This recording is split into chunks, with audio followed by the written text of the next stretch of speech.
오늘 모인 거는 여러분들이 검색의 미래는 어떻게 될 건가? 그리고 사실 우리나라에서 인터넷이라는 곳이 검색 사업자에 의해서 좌지우지되고 검색 사업자들이 돈을 벌고 있고 검색이라는 생태계가 우리나라 또는 전 세계에 인터넷에 영향을 미치고 있었던 상황까지 옮겨왔습니다. 그럼 이제 앞으로 소셜과 그 다음에 모바일이 트렌드를 자리 잡는 과정에서 과연 검색은 어떻게 될 것인가? 검색은 미래가 있는 것일까? 검색의 미래는 어떤 모습일까?에 대해서 오늘 한번 쭉 들으시고 여러분들의 의견을 블로그나 트위터에 남겨주시기 바랍니다. 오늘 제가 첫 번째 던져드릴 주제는요. 검색의 미래는 좀 부정적이지 않을까라는 의제를 한번 던져볼 생각을 하고 있습니다. 검색의 미래에 대해서 궁금해서 오셨잖아요. 네. 사실 저라고 알겠습니까? 네. 여러분들 낚이신 거죠? 여러분들 이신사입니다. 그래서 일단 오셨으니까 저는 대어를 낚았다고 생각하고 있고요. 여러분들을 낚기 위해서 검색의 미래라고는 정했지만 검색의 미래는 사실 누구도 모르는 상황이잖아요. 인터넷이 처음에 등장했을 때 저는 항상 이제 정보가 결핍되어 있다는 생각을 좀 했었습니다. 여러분들도 아마 정보가 결핍되어 있다는 느낌을 많이 받으셨을 거예요. 그 와이어드, 그죠? 와이어드 1994년도 판에 첫 번째로 나왔던 일면 장식했던 표지가 이랬어요. 인터넷은 포르노의 바다. 근데 지금은 전혀 다른 모습을 하고 있죠. 이게 뭔가 중간에 어떤 역할들이 정보를 찾아주는 역할, 정보를 쌓는 역할, 정보를 만들어내는 역할들에 있어서 뭔가 좀 다른 역할들을 하는 분들이 참여하기 시작하면 플랫폼 자체가 성격이 변화하더라라는 거죠. 예전에는 정보가 결핍되어 있기 때문에 정보를 모으는 데 집중을 했습니다. 그래서 필연적인 집대성 문화가 있었고요. 그리고 일목요연한 분류 체계가 필요했죠. 그래서 도서관 문화라는 게 자리 잡았고요. 우리나라 같은 경우에는 8만 대장경, 그죠? 그리고 조선왕조실록, 유네스코가 다 지정한 그 세계 문화유산입니다. 승정원 일기. 자, 이런 것들 보시다시피 하나는 1경, 2경 해가지고 쭉 그 대장경으로 쭉 엮여 있고요. 또 하나는 왕의 연도별로 왕이 어떤 일을 했는지 또 어떤 국가적인 의사결정을 했는지에 대해서 쭉 열거되어 있고요. 승정원 일기는 역시 날짜별로 쭉 들어 있습니다. 이런 것들을 이제 일목요연하게 만들어 놓은 것이 사실은 기록문화고, 기록문화들은 나중에 찾아보기 위해서 아카이빙 되어 있고, 아카이빙은 또 다시 정교하게 분류되어 있고요. 그래서 나온 게 도서관이라는 책자들을 쫙 모아놓은 것이죠. 근데 지금은 이제 정보가 과잉되어 있단 말이죠. 그리고 정보는 정규 데이터를 갖고 있지 않습니다. 사람들이 예측 불가능한 형태로 쌓이기 시작하죠. 무작위 데이터가 어떻게 쌓여 있고 어디에 속해 있는지 그런 것들이 이제 속가보는 상황이 벌어졌고요. 그 다음에 내가 찾고자 하는 것들을 내가 떠올려서 그 단어에 의해서 관련된 것을 찾는 형태가 되어있죠.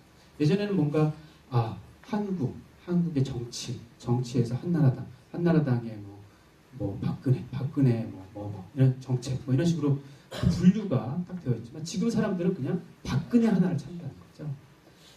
제가 왜 이런 비유를 들었을까요? 이상한 느낌. 정확하고 관련된 것을 찾기 시작했다는 거예요, 사람들은. 그래서 나온 게 사이트, 정보가 모여져 있는 곳을 하나씩 찾아주는 곳, 야후였죠. 야후는 검색 마스터들, 그리고 서퍼들, 이런 새로운 직종들을 탄생시키면서 사이트들을 분류해내고 사이트들이 어떤 정보를 갖고 있는지 이야기해주기 시작했습니다.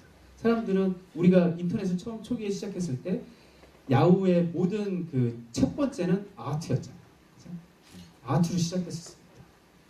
그래서 야후 코리아가 처음 생겼더니 예술이 가장 먼저 들어갔었어요.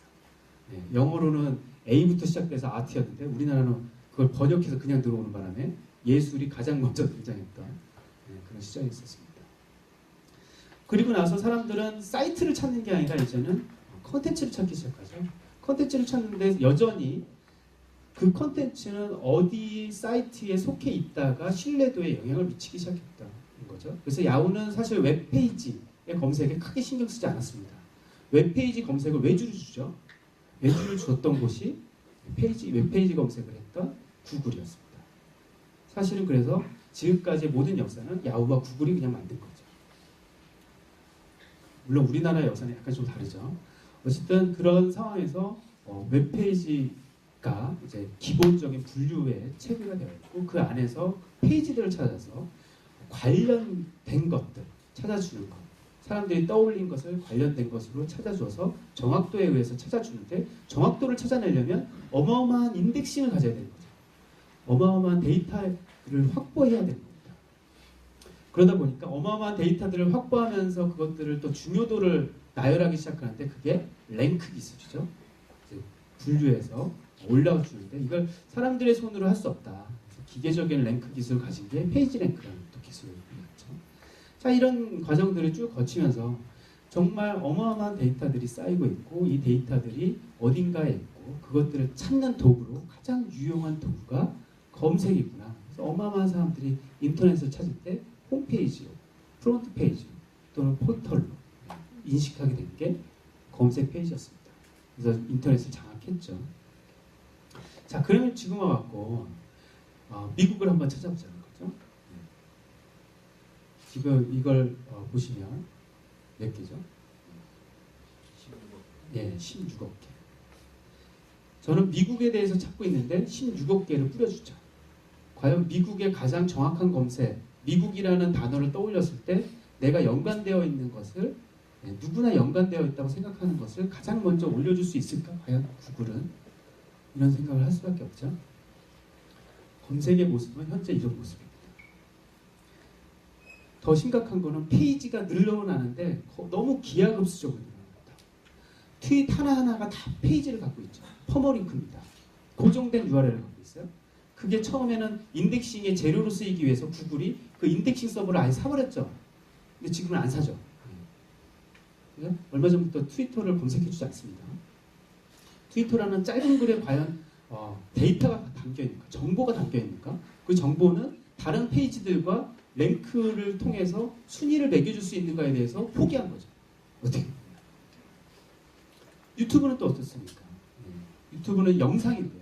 그거에 대한 관련성, 텍스트, 그 영상을 설명해주는 텍스트만으로 그 관련성을 과연 우리는 설득할 수 있을까? 과연 영상들은 그 수없이 많이 쌓이는 영상들을 하나하나 분석해서 우리가 필요한 또는 우리가 원하는 영상을 과연 검색은 찾아줄 수 있는가? 제목으로 낚시질하고 태그로 낚시질하고 내용으로 낚시질하는 사례는 없는가? 위키백과 거의 2천만 개가 넘게 이제 쌓여가고 있는데요. 이 가운데 내가 평생에 찾아보는 그 단어는 몇 개일까? 과연 검색이라는 곳이 이제 너무 많은 게 아닌가? 정보가. 에릭 슈미트가 이렇게 얘기했다고 그러죠. 인류 문명이 시작된 이래 2003년도까지 5엑사바이트 그러니까 정보량이 있었다고 합니다. 그게 이틀마다 갱신됩니다. 어마어마한 양입니다. 2011년도에 생성될 데이터는 1.8 제타바이트로 추정된다고 하고요. 제타바이트는 1.8조 기가바이트입니다. 2020년도에는 지금의 1.8 제타바이트에서 35.2 제타바이트. 제타바이트는 좀 있으면 이제 요타바이트 나옵니다. 또 기억해 두시면 유용하실 거예요. 우리 컴퓨터 초기부터 사용하셨던 분들 메가바이트가 얼마나 큰 숫자였는지 기억하실 겁니다.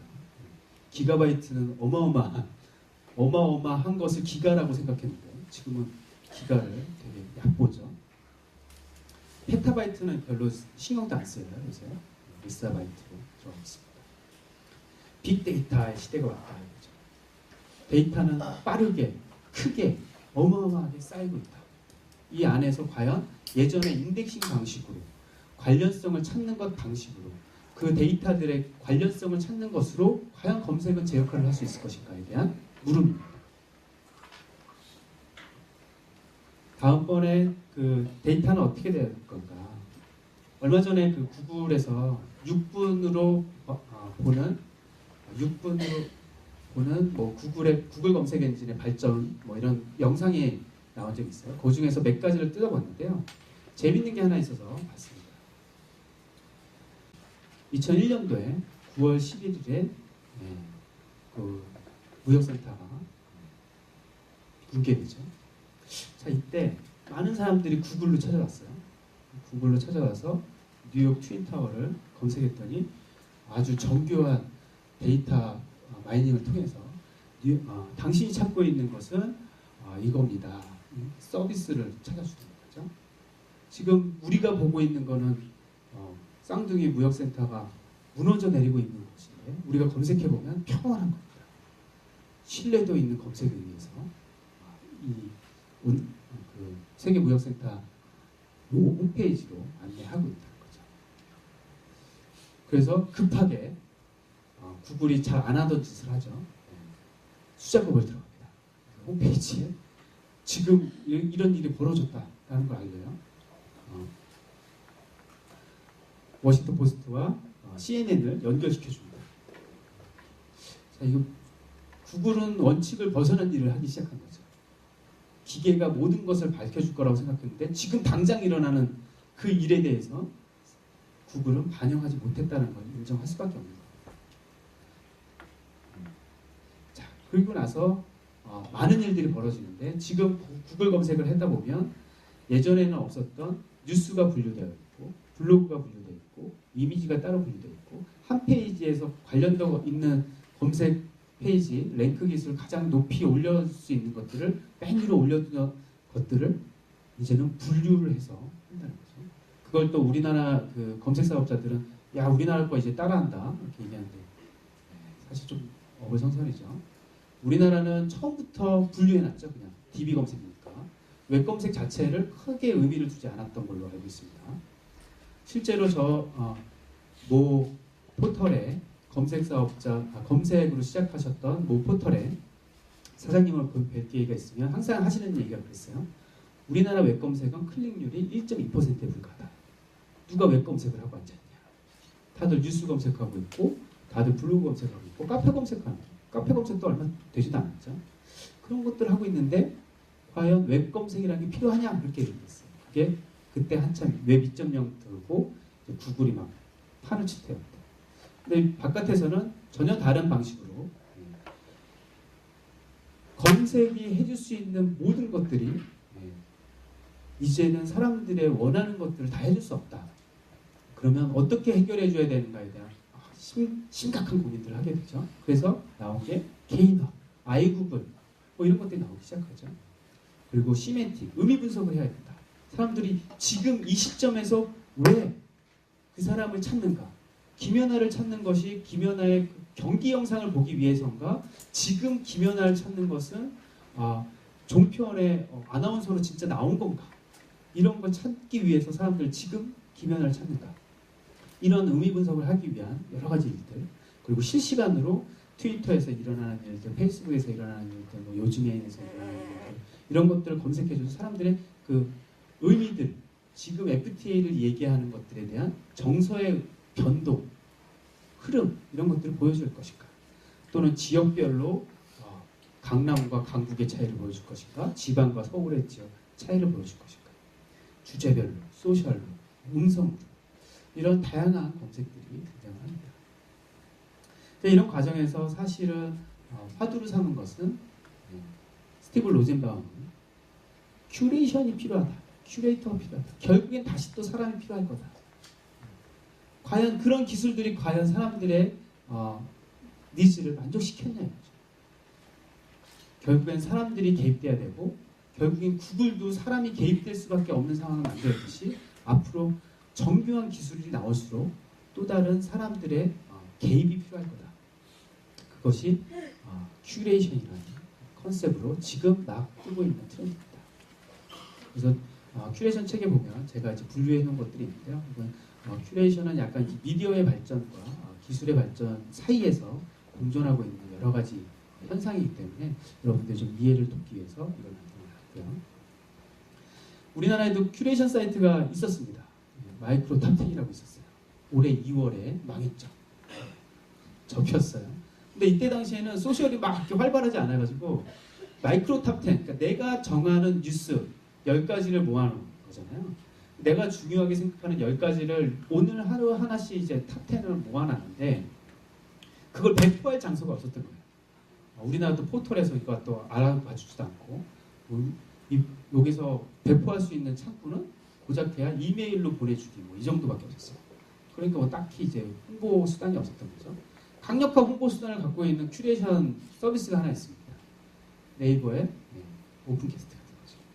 사람들이 검색으로 만족하지 않고 자기가 자기 관점으로 모아주는 또 다른 데이터.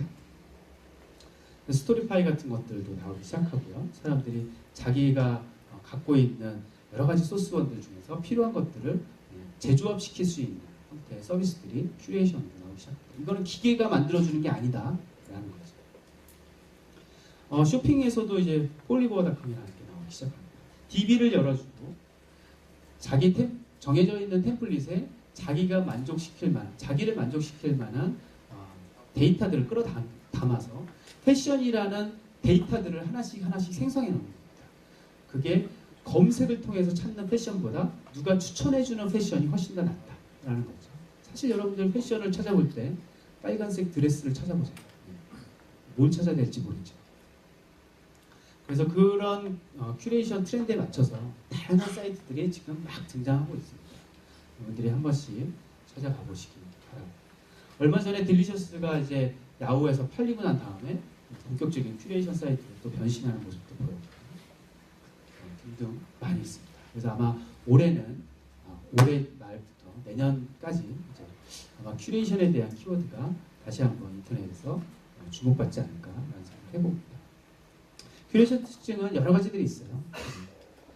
인터넷은 이미 정보가 차고 넘친다라는 충분한 가정이 있고요. 그리고 그것을 구분해낼 수 있는 기술적인 도구는 이제 기대하기 힘들다. 당분간이라는 또 가정이 있고요. 그것을 골라낼 수 있는 것은 결국엔 다시 한번 전문가와 인사이트 있는 사람에 의해서 골라질 것이다. 라는 게 이제 큐레이션의 기본적인 컨셉입니다. 그래서 여러분들이 생각하시는 여러 가지 흐름들 중에서 큐레이션이 다시 한번 예전에 그 편집하고는 좀 다른 의미로 다가올 거라는 것도 기억해 주시기 바라고요. 제가 마지막으로 기사를 하나 가져왔습니다. 여러분들이 좋아하는 애플이죠. 애플의 아이폰 4S에서 시리 음성을 통해서 검색도 해주고 뭐 프로그램을 띄워주고 하는 기능을 갖고 있잖아요. 그래서 임신 중절을 어디서 하냐 이렇게 물었더니 대답을 안 해주더라는 거죠. 자, 기계라면 해줘야 되는 거 아닙니까? 안 해주니까 인권단체가 나서요. 인권단체가 이거는 부적절하다. 이 기기묘묘한 상황. 검색이 누구에게 어떤 정보를 줄 것이냐. 사실은 이게 사람이라면 안 해줄 수도 있는 거 아니에요. 그렇죠? 누구 자녀가 물어봤는데 우리가 부모라면 해주지 말아야 되는 게 정상 아니에요? 기계라면 또 해줘야 되는 게 정상 아닙니까? 기계가 건방지게 얘기를 안 해줘요. 이게 뭐냐 이거죠. 과연 기계는 어디까지의 인간의 니즈를 충족시켜 줄 수 있을 것인가. 이것도 한번 오늘 곰곰이 생각해 보시기 바랍니다. 자, 오늘 이야기들은 저의 이런 검색은 과연 얼마나 더 우리에게 유용할 것인가에 대한 의문을 한번 던져보고요. 그것을 해결해 줄 수 있는 분들이 검색 사업자들인 것 같아요. 그 검색 사업자들은 과연 어떻게 우리의 이런 반발심을 누구들기 위해서 노력하는지 지금부터 알아보도록 하겠습니다.